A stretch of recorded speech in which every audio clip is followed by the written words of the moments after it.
কিরে দোস্ত, তোর কি অবস্থা? দোস্ত তুই মগরে দেখি ডাকিলে আমার সময় নাই। মুই যারা পড়াশোনা করছু, মনে কর দিনটা রাত 24টা ঘন্টা আমি পড়াশোনা করছু। ক্লাসের টপার এলাম, ওই ক্লাসের টপার বুঝলি নাই?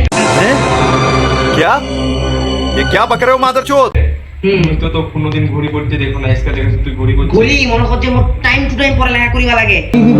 এটা না ঘড়ির জন্য টাইম টু টাইম উল্টা পাল্টা না ভাই, এটা আমি ঘড়ি করালা তো 5 মিনিট লস হয়ে গেছে। থাক থাক দোস্ত, কেন কেন কেন এই যে যাই না যাই না, আমার একটা প্রশ্ন করা আছে। তুই যে এত পড়াশোনা করছিস, মানে তুই কয়েক তো আমার একটা প্রশ্নের উত্তর দে তো। আচ্ছা কয়েক কয়েক কি প্রশ্ন 12 করবো? মাসের নাম ফ্যান কয়েক তো। 12 মাসের নাম দোস্ত এলা তো নেট নাই, কালকে আসি কও। না না, তুই এলাক ভাই, তুই তো জানিস, তুই মই আচ্ছা আচ্ছা তুই তো জানো না। আচ্ছা শুন তাহলে, মনে মনে রাখিস কিন্তু। জানুয়ারি ফেব্রুয়ারি শুক্র শনি, ঠিক আছে না? क्या? শুক্র শনি রবি সোম শুক্র আবার শুক্র। ओ भाई मारो मुझे मारो। হ্যাঁ আরো তো দুইটা বাকি আর আছে। দুইটা ফাল্গুন আর চৈত্র। ফাল্গুন আর চৈত্র মানে ও মোর সময় থাকিস থাকিস। এই থাকি যাই এই। चलो भाई चलो।